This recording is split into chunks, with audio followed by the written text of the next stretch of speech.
Hi, everyone, and welcome to the MIT Robotics Seminar.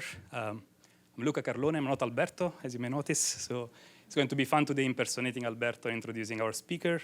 It's a true pleasure to introduce today's speaker, Professor Chuchu Fan, our own Chuchu Fan, who is assistant professor in Aeroastro department and is also a PI, a principal investigator in Leeds.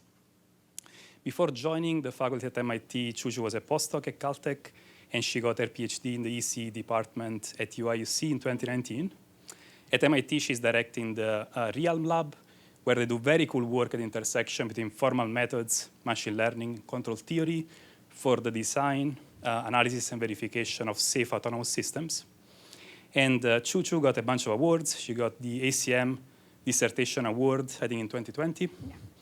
And she was listed as an innovator below 35 by MIT Tech Review.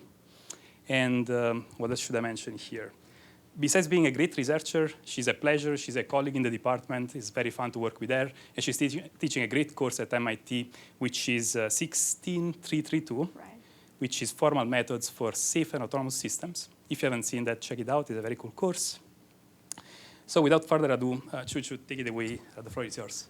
Thank you. Thanks for the wonderful introduction. That's definitely a better introduction than the version I would give. And it's really a great pleasure to see all of you here and talk about some of the work we have done here at MIT. So today I want to specifically introduce to you a line of work at Realm Lab that we have been doing in the past slightly more than 2 years about something called neural certificates and how to use them in large-scale autonomous system design. And really, the work is done by students. I have listed 3 of them here. They're the 3 relatively senior but still pretty young students in the group. I will encourage you to, when you see them, just say hi. I see 2 of them here. And one potentially still in Japan enjoying the week after Aeros. That's the good thing about being a grad student, attend conferences worldwide. And I will kind of mention their work when I talk, mention their name when I talk about their work. Want to recognize the achievement that's really done by the students. And okay, so what is neural certificate and what I mean by large-scale autonomy?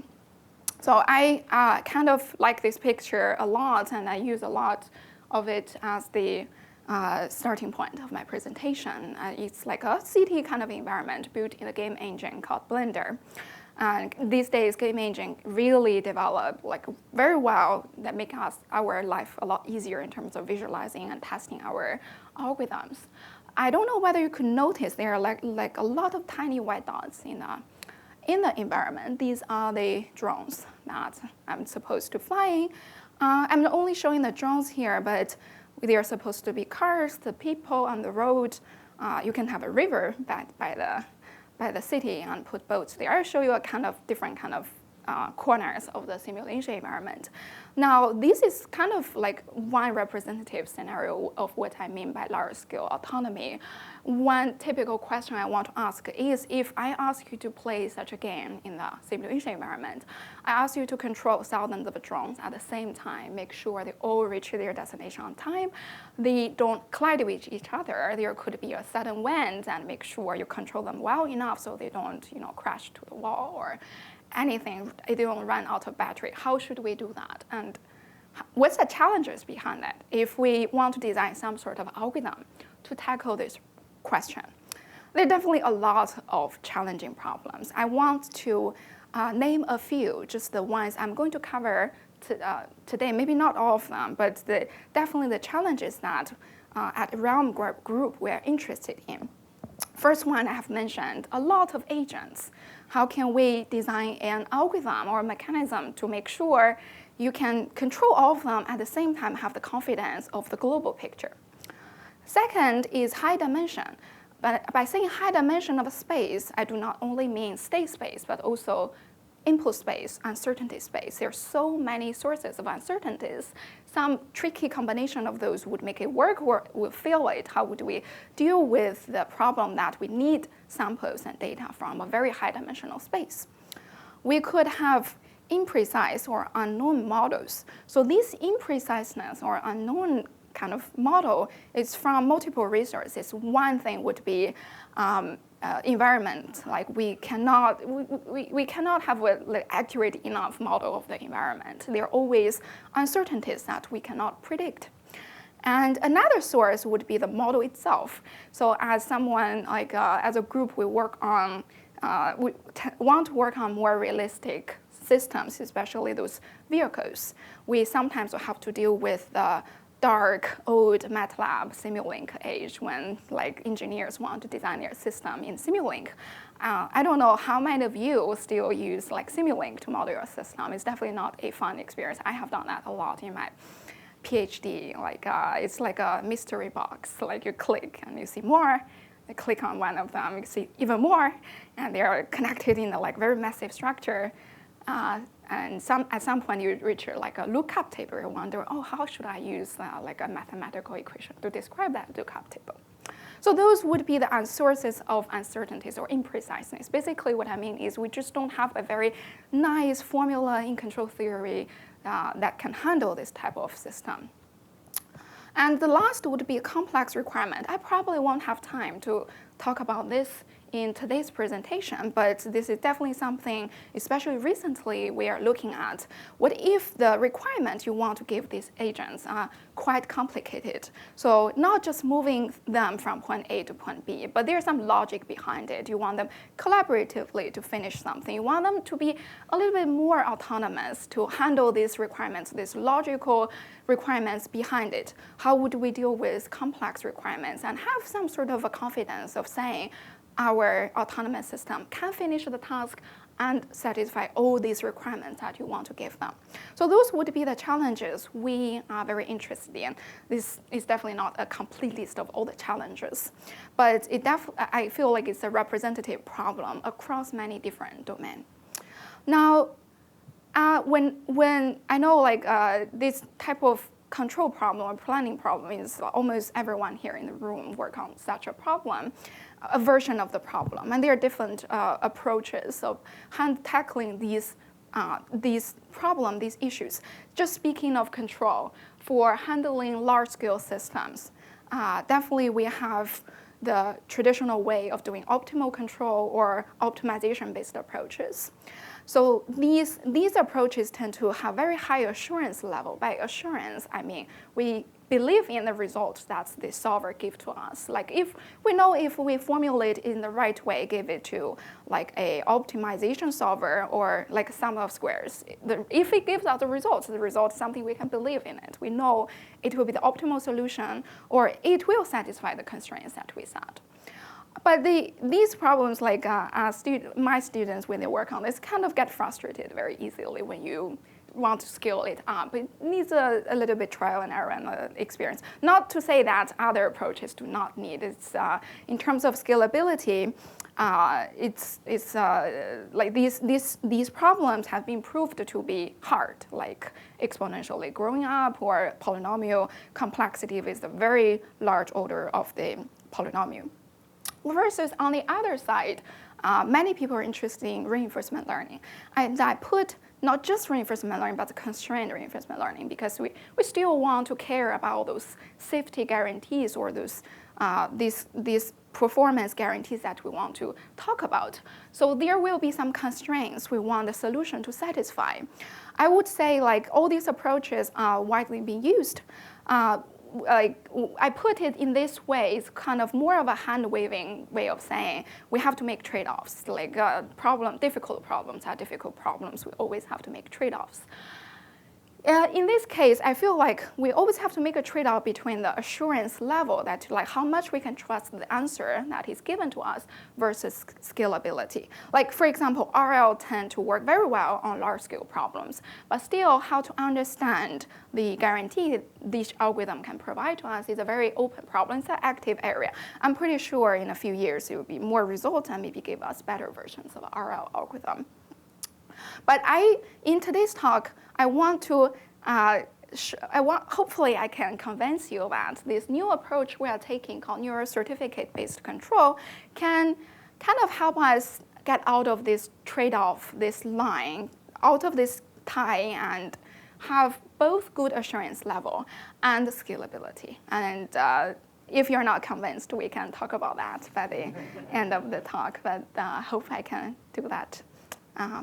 Okay, so neuro certificate. What is certificate? Different meanings of certificate, and different people have different definitions of certificate. My understanding is certificate is something that you can construct as a proof and show people, look, you should trust the result I give you because of this proof. This proof, most cases, is a mathematical proof.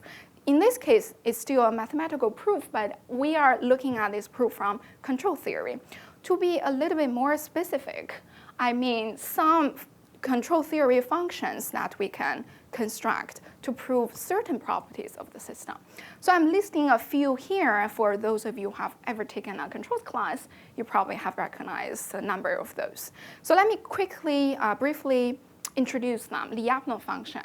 It's a control certificate in nonlinear control to certify the stability around something called the equilibrium point, or people call it fixed point. Basically a state of the system you want the system to stay at. That can be certified by a Lyapunov function.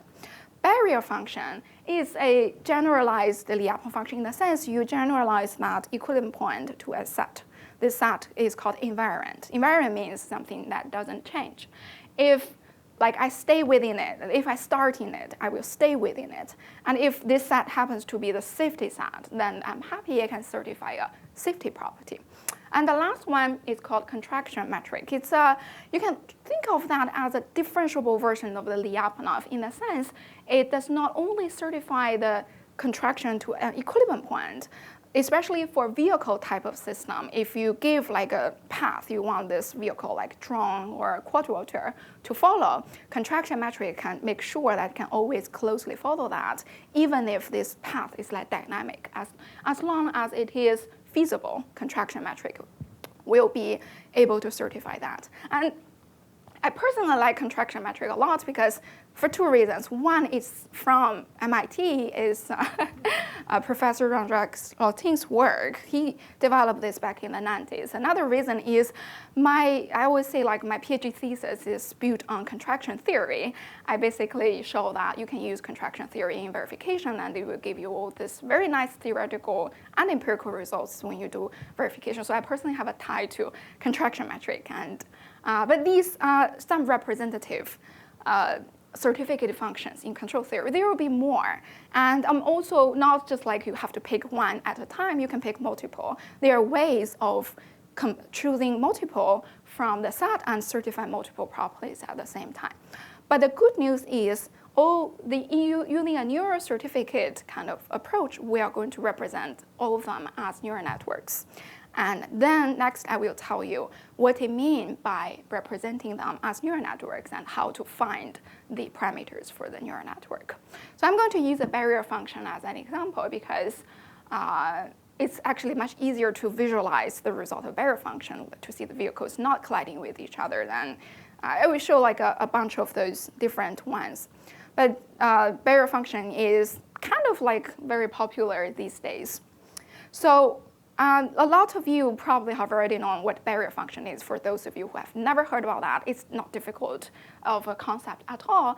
It is a scalar function. So for a nonlinear system that it takes input, the barrier function will take in the state information, take a vector, and output a scalar. Now, what is h, this function, barrier function? H, we don't know, but we know what kind of conditions we want it to satisfy. First of all, we want the first condition says when the states are safe, we want the value of barrier function to be non-positive. And when it's safe, we want it to be positive. Now, if we only have those two, it's kind of like a classifier. That's why it's called a barrier function. It's called a barrier because h equals 0 is a barrier, it classifies safe from unsafe. Now, any classifier would serve the purpose here. What makes it a control barrier function is actually the third condition. Now, what is third condition trying to say? There are two terms there. Basically, the first term is saying, I want the value of h to be always decreasing. So I want the derivative to be negative. That means like if I start in negative, my derivative is negative, I will always be negative, I'll be safe. So that's very easy to understand. Now the second term there, the alpha function is a class K function. It's like it's a function that has to be 0 at 0 and increase monotonically. So what that one is serving, it basically says maybe you don't want to like always stay away from unsafe. Sometimes your goal is there very close to unsafe. So that H function says maybe when you're far away from unsafe, you can get closer. But if you're too close to unsafe, I want you to stop. And the closer you are, the quicker you should make a turn. So that's basically that third condition is saying. Now we can say barrier function is like classifier plus that interesting derivative condition. Those three conditions, as for any function that satisfies those three conditions, will give us a control barrier function. The next question would be how would we construct a control barrier function? Following a very traditional way, we're going to propose a template for it. So a lot of people use polynomials, then you can use sum of square based approach to solve those. Unfortunately, it's not very scalable. If we want like a high order polynomial, then you have to compute all this cross product of all the terms that kind of quickly grow up. The number of coefficients you have to handle for a high dimensional system is going to be kind of terrible. Now we wonder, is it possible to use neural networks to represent these certificate functions? If it does, how would we find the weights and biases of these neural network? Very fortunately, there is a result from a group at UCSD saying that we can do that, and it's not difficult to represent these as neural networks and find the parameters of the neural network as using the following lost term. So this lost term, although it looks long, but it's actually quite straightforward. Let me try to explain that to you. Now we have two neural networks, one to represent the certificate function H, one representing the policy U. So in reinforcement learning, you just need one to represent the policy U. And now we are going to use one lost term to jointly optimize these both H and U. So the way to optimize is the following. I have color-coded the corresponding terms. Basically just saying, for example, the first condition says, when X is safe, I want H to be non-positive. And then the first lost term is saying, I will penalize the case when it does. So when H is positive in safe region, I will penalize it. If it doesn't, I will set it to be 0.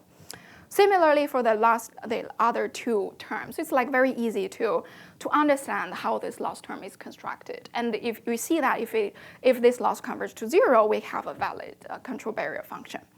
Now, I put it in a simple way. When you use it, you kind of have to add some parameter coefficients for each term because you may have very imbalanced data from safe and unsafe, and or the entire space. There's some parameter you have to play with. It's not like this will always work for every problem. You kind of have to be a little bit strategic in terms of sampling. Now, to summarize what I just said, basically using a diagram, we have two neural networks. A lot of people ask me, can I use one? You can use one. You can use as many as you want. Like, it's architecture is your choice. Choose any one that you feel comfortable with. You can have one neural network have separate output for H and for the policy U. And we will sample. There are different strategies of sampling, and then use the lost term to jointly optimize both. When I say there are different strategies of the sampling, in a relatively lower dimensional space, you can just sample in a space. That has no problem. You don't really have to run the system. In the relatively higher dimensional space, it's difficult to sample because you will need a lot of samples. Then you can run trajectories and iteratively collect sample from the runs. So they're just like basically open loop sampling and closed loop sampling. They tend to each work for separate problems. Now, I've described the process. It doesn't look difficult at all. How would it look like if we just apply this idea? So first of all, I would like to talk about the work Charles did on satellite problems. There are two separate satellite problems, but they are all both like safety problems in terms of control. In the middle one here, in both two problems, we have a target in the middle. This target is orbiting, it has its own orbit, and it can have some uncertainties. It can suddenly move, or it can move its orbit. But the problem is the origin of the coordinate could suddenly change. And we have a chaser. So in the middle example, the chaser is trying to dock to the target. Now, what's interesting about this problem is whenever the chaser is very close to the target, like within that green circle, it has to dock from bottom. So because the hook is there, if you dock from other directions, they won't be able to dock. And you only have limited battery. If you try multiple times, it will run out of battery. You kind of have only one shot to do that docking. Now, the right-hand side is a very similar problem, but in this case, we ask the chaser to stay within the ring area of the target, so like orbiting around the targets. These are both safety problems, especially the middle one there. In both cases, the safe region is a non-convex region. That's kind of make this problem a little bit tricky. So if we just do the neural certificate training, this is the visualization of the value here. Basically, especially the right-hand side one, you can see a clear barrier that kind of bound the chaser to stay within the ring region. And another benefit is you can also add a little bit a stability condition. In both cases, in the middle case, you want the chaser to eventually reach the target. So that's the equilibrium point you want to reach. And on the right here, you want the chaser to stabilize around the green ring. That's like the final orbit it want to be. In both cases, that's the darkest region. So remember that negative derivative term, it will stabilize the system. In both two cases, they will reach their eventual stabilized point.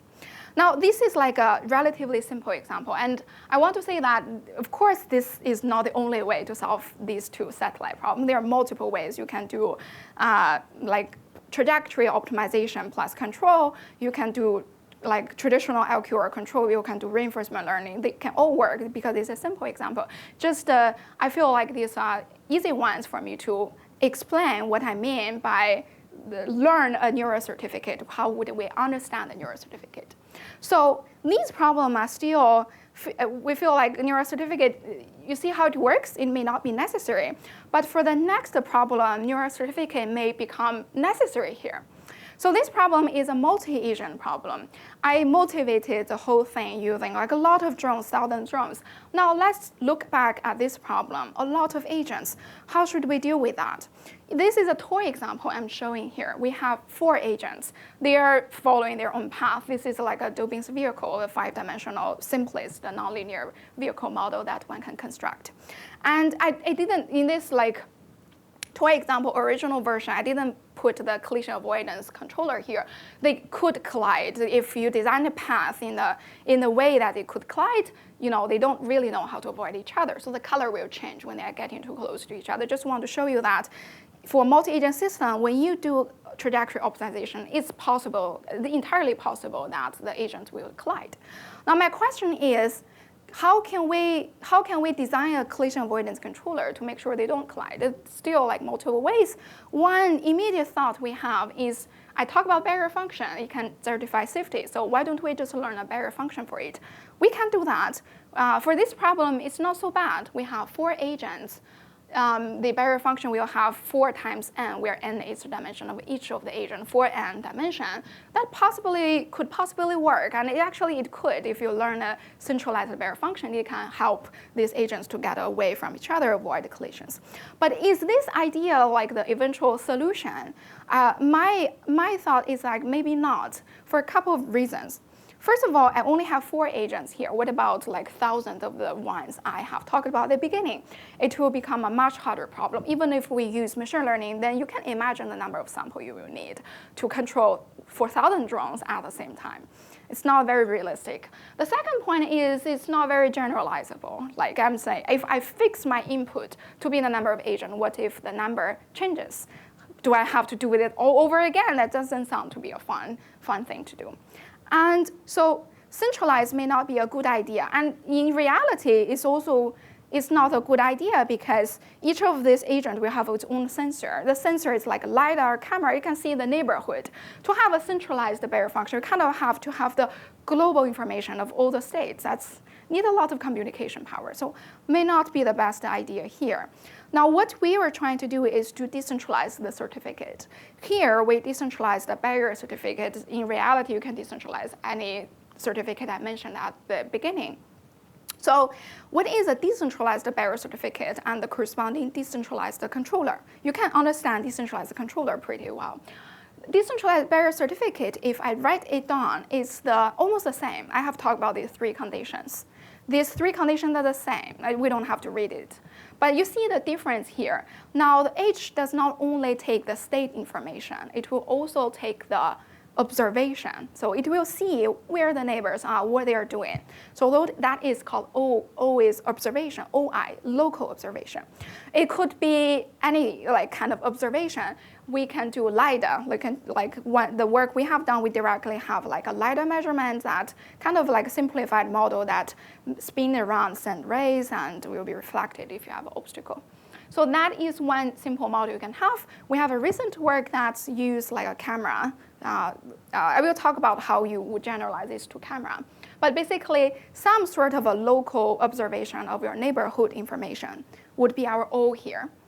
And the good thing is, first of all, it's decentralized. And you may wonder, do I lose anything by decentralizing the certificate? Do I still have the safety guarantee? The good news is yes, it's actually not difficult at all to generate a global safety certificate. In this case, you just take the maximum of all the barrier certificate for each agent. That will be a global barrier function. We can prove that. Now, you don't have to construct a global certificate for global safety, but you know it's there, kind of a level of assurance. They're telling us no matter how many of the agents we have, as long as we have one certificate for each we know globally, it's there.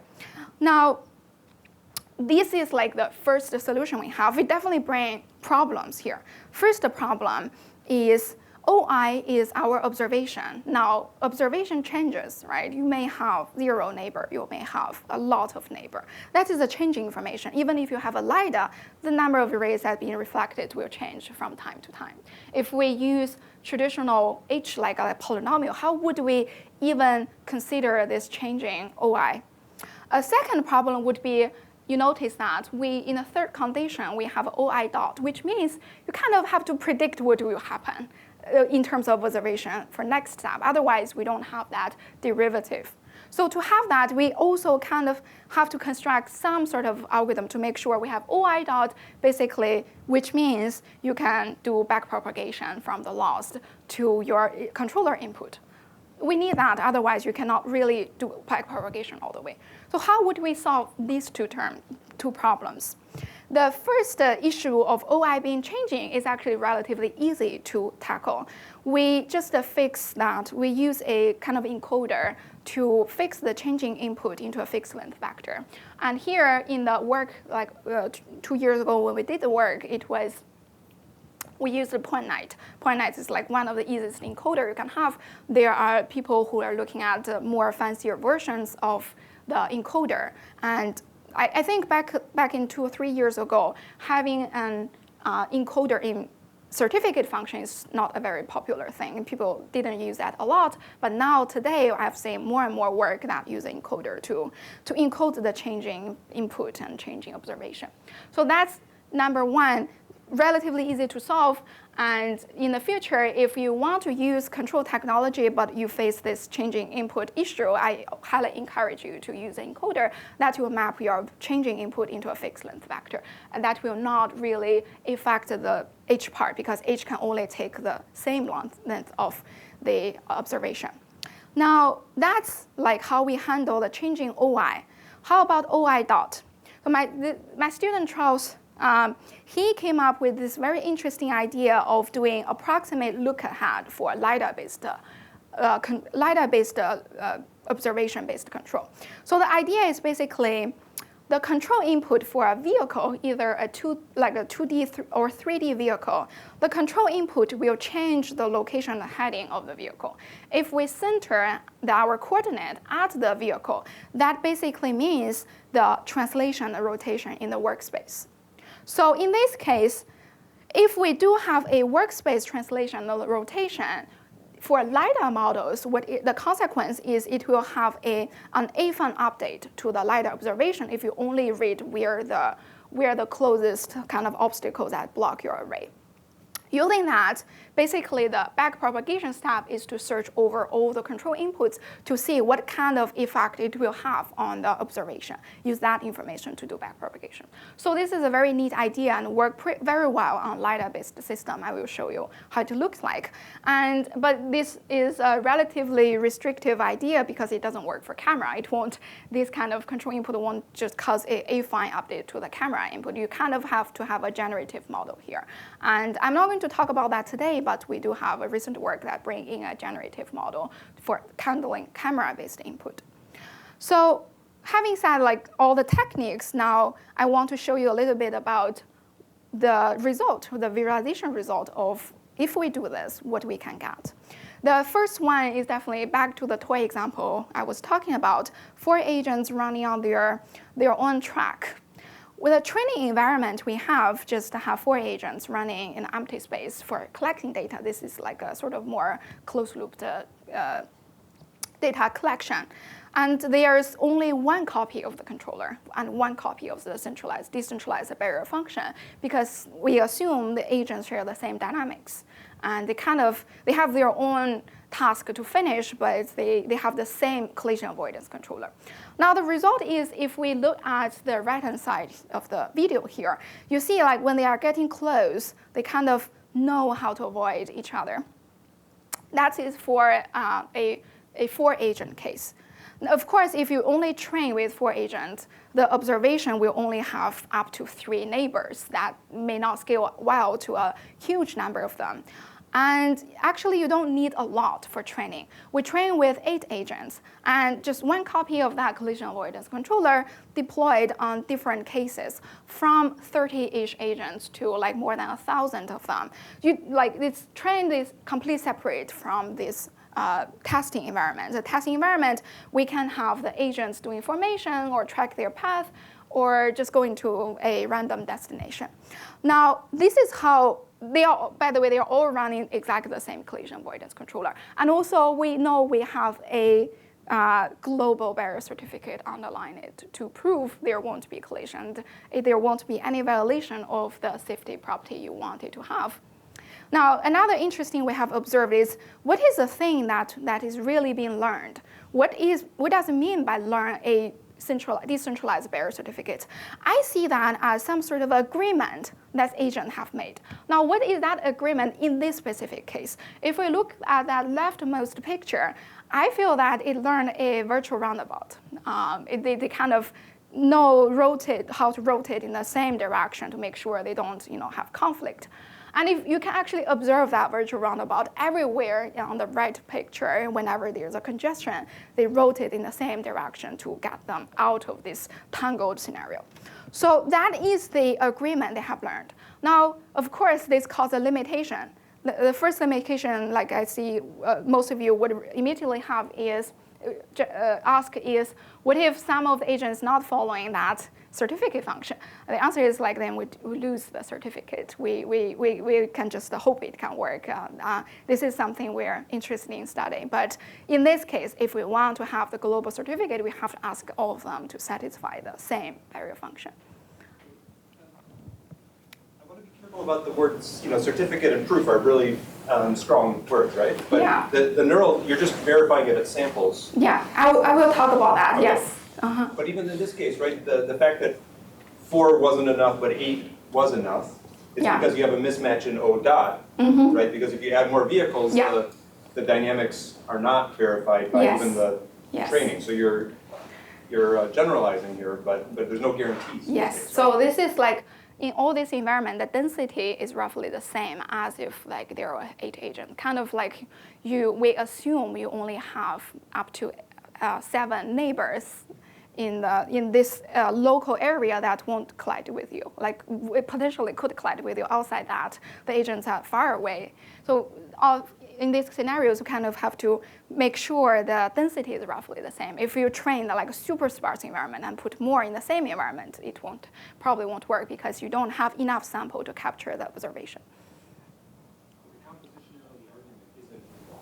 Isn't sound in that case, right? I mean, there's approximations and assumptions that. Yes. Yeah. Yes. Okay, so that's like for 2D case. For a 3D case, it's actually easier. This is a simplified environment than the beginning one that I talked about. I will show you some of the more results in the actual environment, but just want to show that this also works for drones. Each of them is a 12-dimensional quadrilateral model. A 3D case is actually easier, right? You have 1 degree of freedom for you to move things around. This problem, when you really learn it, it's easier than a 2D case. Now, before I talk about more of like the results and the comparison, I want to say that these certificate functions, they can all be learned using the very similar structure I have talked about. So the certificate function, they are more or less like a Lyapunov type of certificate. They have their conditions, and the last term is constructed to penalize the violation of those conditions. So you can have a neural network to represent the certificate function. You can have another neural network or the same one but a different part to represent the policy. Jointly use a loss term to optimize those. And here I will get to Russ' point. This certificate here is still learned from samples, so it's not an actual valid proof. We have to verify it, hold everywhere before we can call it a proof. That can be done through various approaches, although they are going to be expensive. I will talk about that towards the end of my talk. But if we can verify that, that can be served as a proof to prove desired properties. So I'm kind of making a very hand-waving claim saying it can be verified, but we will see what does it take to verify it. The policy that is learned jointly can work in closed loop with the system. Now, another thing that's interesting about the certificate is it can actually help our system to adapt if there is some divergence between like the environment. If your environment changes, you still know you have this, for example, control barrier function that to tell you how you should update your policy to make sure it can adapt to the new environment. So even if there's some divergence between the model and also between the environments that you train for testing, that certificate to some extent can help you adjust the system to the new environment. Let me show a few of the visualization result. In the first one here, we're just following one of the drones and do a little bit of a stress test. We assume that somehow all these drones decide to all get crowded, congested at a corner of the city. Let's follow the green drone and see how this is done versus other reinforcement learning-based approaches. For those of you who work on reinforcement learning, you can probably you know this algorithm, but these are the approaches that were popular back 2 or 3 years ago for constrained reinforcement learning, CPO, PPO, and TRPO. And if we look carefully enough for the reinforcement learning-based approaches, there will be you can see some sort of collisions. Of course, this is just one scenario. For testing, you have to run multiple. We definitely just pick the ones that RL has collision to show you they do. Another interesting testing environment we have done is a boat. Boat is very interesting because it has a very large inertia. Now, if you feel like you're too close to the obstacle and turn, it might be a little bit too late. That's potentially why we kind of feel like some RL is collecting the other boats as trophies instead of trying to avoid them. Now, to give you a little bit more quantitative result, in all the simulation environments here on the right, there are ground vehicles, flying drones, and boats. We have put more than 1,000 agents in this environment. And to be specific, 1,024. As you can tell, it's done by a CS person, right? And we accumulate the result here. Now, we have measured two things. First is x-axis is the safety rate. Safety is easy to understand, how many of them actually didn't involve in a collision.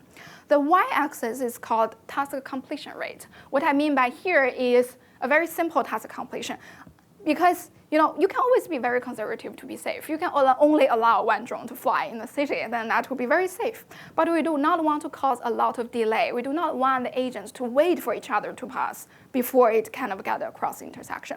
So we measure if the agent, without the other agents, if they just fly by itself, there is a certain amount of time it needs to reach the destination.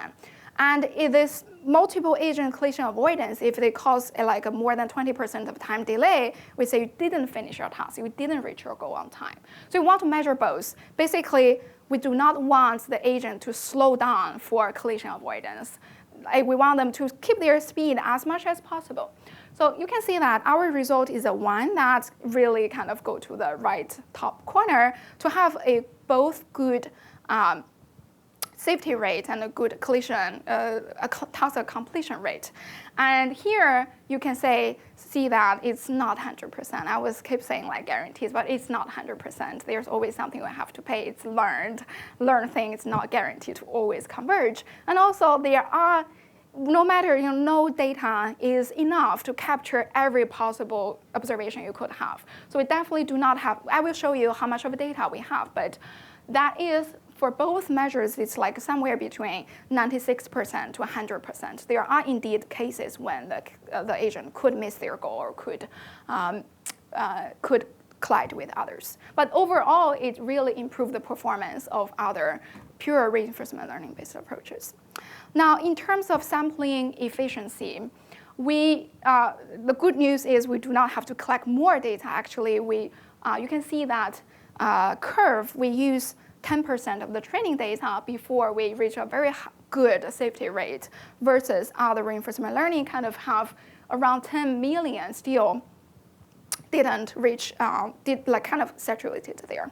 Now this 1 million here, the data we have is not 1 million trajectories, it's 1 million sample. You could have each trajectory that give you 1,000 samples, so you have 1,000 trajectories. Not so horrible, it's not like we have to collect 1 million trajectories. And I have also talked about the tolerance for inaccuracies. On the right-hand side here, so basically, we do not have to ask you to have a very accurate model of the system. This model could be a neural network model that you learned at the same time from the data you have collected. We call it surrogate model. Now we measure the error in the surrogate model. Up to 20% of the error wouldn't really cause a dramatic drop in the safety rate. So that's another good thing about model tolerance. And the model can also be learned from data. So that's about large scale in terms of lot of agents. Another work that is done by my student Song Yuan, who's sitting here, I'm really happy, really proud of, is we make it work on a very realistic system. By saying realistic, this is a model of F-16 by Air Force Research Lab, by really the experts on designing flights. They created this F-16 model, first in Simulink, later on they moved it to Python and C++ version, but they still have like filters and lookup tables, all those things that we cannot nicely describe as a pure continuous ODE.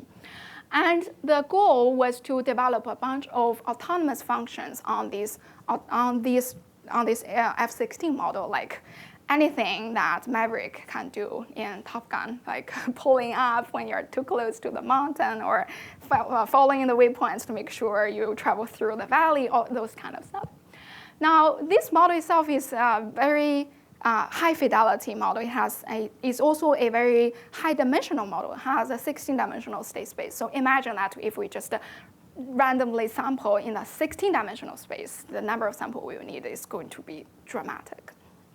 So we cannot do the naive sample here. We have to be strategic about how we collect sample while making sure this aircraft can still fly with guarantee.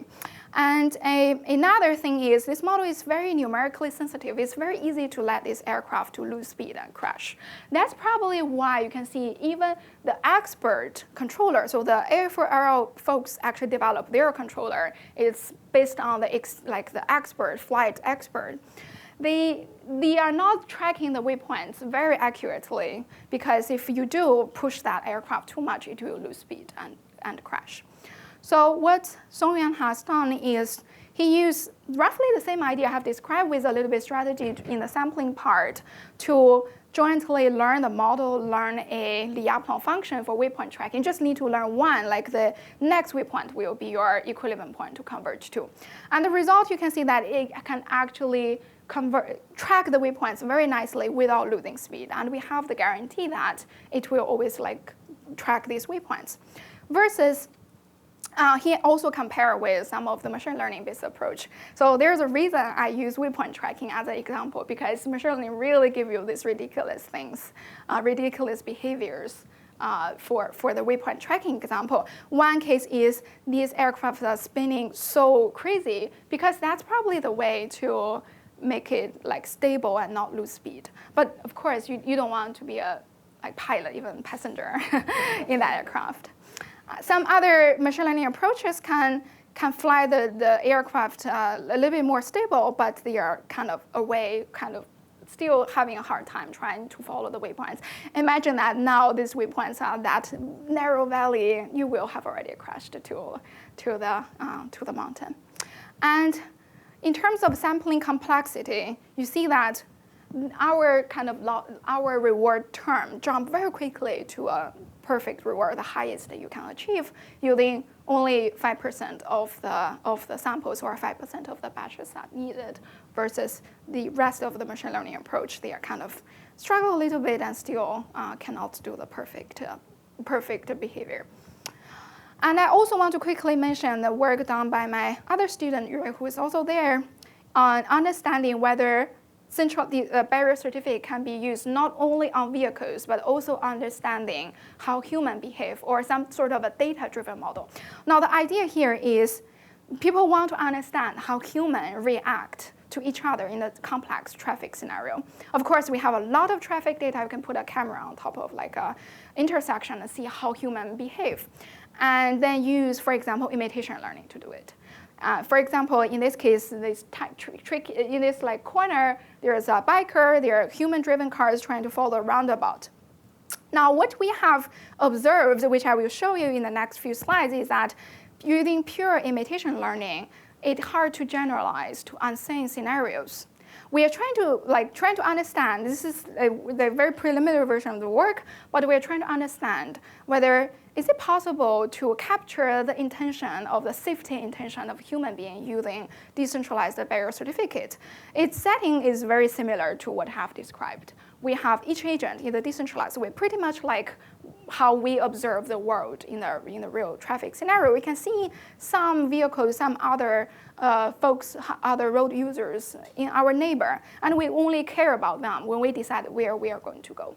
So it turns out that if we do this new decentralized barrier certificate, we can generalize at least have some more reasonable behavior. In this case, it's an intersection, I believe, at UC Irvine. We have the movement of the pedestrians and use imitation learning to learn a model for the pedestrian. Now, I put a car there driving from right to left. The car is a very simple car, just trying to make sure it can move forward, but if it's too close to the people, it will kind of step back and away from the pedestrians. You can see that fixed trajectory, of course, they are not reacting to the new scenario, so the car have to backtrack. What we feel interesting about imitation learning is like, I don't think we will suddenly decide to go to a different place if we see an unseen car, like unless something crazy happened behind it. But if we have that barrier certificate inserted in this data-driven model, you can see that it's slightly more reasonable. I'm not saying this is like a realistic what will happen.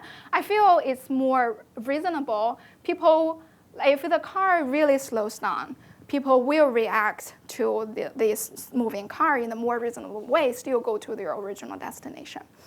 And behind this, there are speed limits, there are like acceleration limit of the human. They are all encoded as the safety property of the barrier certificate. So we can do this on different data set in different traffic scenario. It can really help you have a more reasonable, reactive human behavior model. Now the model is purely data-driven, created from the traffic data set. That is Stanford. If you use pure imitation learning, you can see like the bikers will just hit the pedestrian and move forward.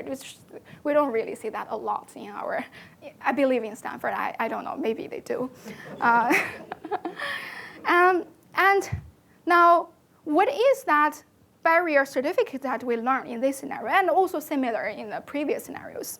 So here we are drawing two scenes here. The left one is the current snapshot of the environment. Right-hand side is the value of the decentralized barrier certificate in a new person's eye. So this new agent is not in the scenario. It's just like if it goes to this scenario, it will see these neighbors. Now, what is in this new agent's mind? Basically, it is on the right-hand side. It will drive it to go to the bluer region, while making sure they still, go to a bluer region, making sure they can still go to their original destination or doing whatever they were originally trying to do. So then, this would be a collection of all the visualization we have, all in the same Blender simulation game engine.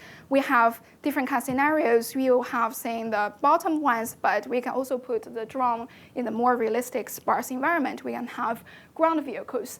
It's the same idea, same structure. We didn't really change. Across all these behavior scenarios, there isn't any change in the way you train them, other than the dynamic of the vehicle will be different. There are other applications that I will just briefly mention. I won't have time to go deep into that. We can use a similar idea to learn a neural control contraction metric to make sure that drones can even fly when there's very strong propeller wash. Propeller wash is like the propeller will generate wind. When this drone is getting too close to the wall or to the ground, that wind will be reflected and push the vehicle to the opposite direction. That's why probably you can see it's very hard to land a drone softly. But even if, in this case, the turbulence model is captured using a deep neural network, because our approach don't really care what your model is described, it can help you fly the drone much more smoothly, even if there's very strong propeller wash. We also have a vehicle control that can make sure the car on the very slippery road that can follow that curve nicely. Lastly, I know that you may be interested in knowing, does that really work on hardware? We have tried a bunch, mainly by Charles. He tried all these kind of testing in hardware without training in hardware. Everything is training simulation, directly put in hardware for testing. For example, you ask two ground robots to push a box. You don't know the weight of the box, and you don't know the destination before when the algorithm is being designed, and you can have a person that's being very malicious to use a stick to poke that box to the opposite direction. You see that it's pretty robust in terms of finishing that task. We have tried this barrier certificate idea on the manipulator. In this scenario, is giving the manipulator a load that exceeded maximum load. You can see, and want to avoid the dramatic change that could harm the motor. In this case, a barrier certificate on the bottom, you can see it can help the end effector, like the arm, to react more smoothly. Of course, we have tried navigation. This is the most naive case. In this case, the right-hand side is a very naive, very simple SLAM plus online planning scenario where you have a person that adversarially block that vehicle from moving. If you try a couple of times, not very hard, you can actually block that vehicle from moving in some tricky cases, but the neural certificate can help you have a more smooth transition. So I will answer two questions that I was always asked, so I know people will ask. I will first answer them before I end the talk, and I'll be happy to take more questions. First question, as Russ has already asked. You have finite samples. This is not a certificate. How would you guarantee it is a certificate? So my answer to that is, of course, you're right. It's learned from finite sample. It's not really. It's a certificate candidate. It doesn't mean that we cannot further prove it. To further prove it, there are kind of different approaches. There are dump approaches, like you just sample dense enough, and you make sure the system has some sort of a continuity, meaning it has a relatively slow Lipschitz constant. And this can make sure from sample to sample you don't change too much, and maybe that can help us prove the certificate hold everywhere. That can work for lower dimensional systems. And there are other approaches you can use. A lot of people study neural network reachability, neural network verification. This is a neural network. You can verify it using any of the tools that are available there. But my claim is, whenever we want to give such a strong claim that it holds everywhere, it becomes a verification problem. Verification problem is a hard problem. We are going to face custom dimensionality if we want to do it. And I definitely admit that. This is something, it's not like a new approach will dramatically solve the problem. We are making trade-offs. So this trade-off is that we bring in this control theoretical knowledge in the training process to help the training process have more guidance to achieve a better performance. And ultimately, if we want to verify it, it's still a very expensive problem. Second question a lot of people ask is, why don't you compare with model-based reinforcement learning? This is unfair because you have a model, RL in general, at least the ones we compare with, doesn't. Yes, it is unfair to some extent. Although we can also learn a model, it's not like we have to have the accurate model I have shown. We can learn a model. That is not an issue. And the reason we didn't compare with model-based RL because we didn't find one that can work. That's like the short answer to that. But there's no free lunch. We're not reinventing how you should do RL. I think this improvement in both performance and also sampling efficiency is not for free. It's because you really introduced more knowledge to the training process. Instead of using a single reward to lead the exploration, you are kind of using the certificate function to help you guide the policy to the right place that you can also find a good proof or a good support for the property that we want to have. So that's my kind of also hand-waving answer is kind of saying my way of understanding this problem. Of course, we are studying more of this. As more we know, we will probably have a better understanding of the limitations and when it doesn't work. So that's all I want to talk about today. First of all, acknowledge all the hard work by my students, and it's also just like a third of what we do at Realm. In the future, if I have time, hopefully I will come back and talk about some other work. But overall, the theme in our research is trying to bring together two domains. One is very rigor, mathematically grounded domain in, for example, control theory, formal methods. I didn't talk about formal methods today, but we do have work there. We want to combine this with the effectiveness in data-driven approaches, trying to tackle some challenges, give you a good assurance level, at least empirically, good assurance level, plus a very effective algorithm that can solve these challenging problems that are large-scale, complex, and high dimension. So that's all I want to talk about today. Everything I've talked about, all the examples I've used is in that GitHub repo. It's a central repo that will point you to different branches for different work. Okay, thank you. All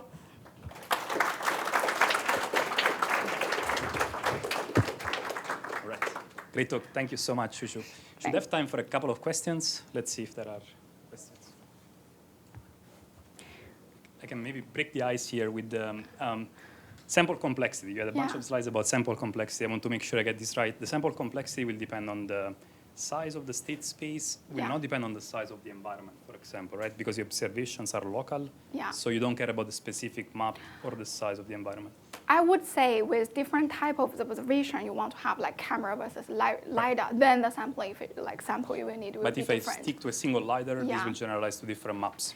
Yeah, so of course, depending on how we train it, what kind of training sample we can collect. If the sample the number doesn't matter, it's the variety really matters. You want to see all kind of different observations you could potentially have.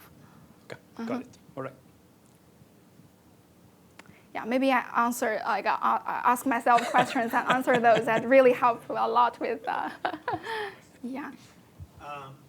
So the decentralized neural sort of certificates, you mentioned that they benefit from having or coming up with some kind of agreement between the agents, right? Like turning to the right or turning to the left or something like that. And I think that it seems like that would work really well when all of the agents are homogeneous. They're sort of are following the same policy. I don't know if you've looked at domains where there might be different agents that might have maybe one has priority or something like that. How would that work?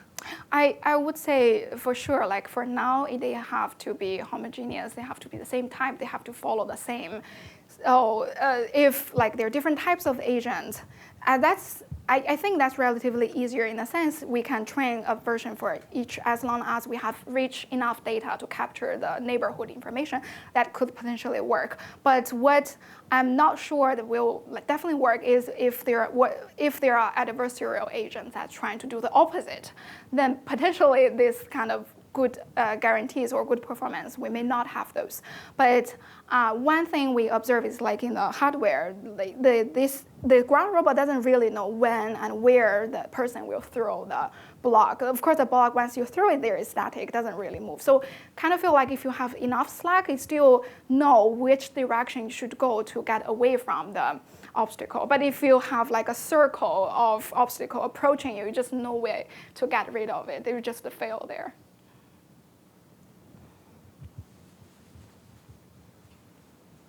Hi, Professor. Thank you for a great talk. I'm curious about the error in the model. You said, I think it was 20%, that up to 20% error. For that particular example that we tried, yes.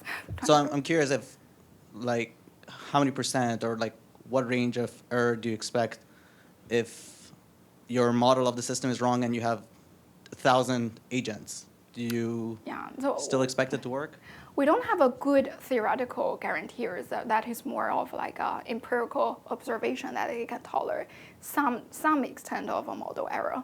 And the work Songyuan is doing is trying to really, you have more data and you can update your model. So your model can become more and more accurate, and we're trying to see, we can actually prove some sort of convergence that if it converges, then you both have a good model and a good controller and a good certificate. But these are, we don't have very strong like theoretical result behind it. And that's my like short answer to your question.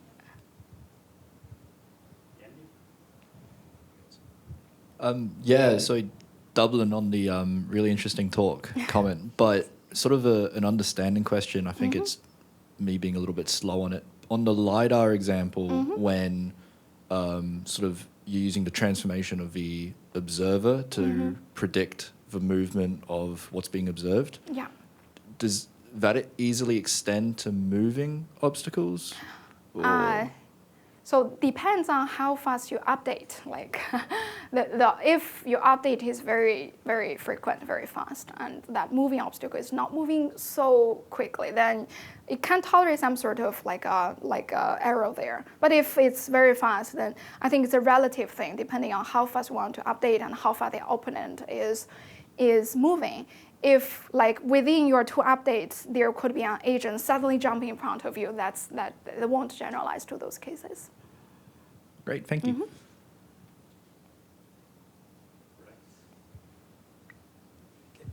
Let's thank again Professor Fan. Thank you so much, Chuchu. Thank you all. And I think we're going to move to the next door for the social event. Yeah, You guys. so the happy hour.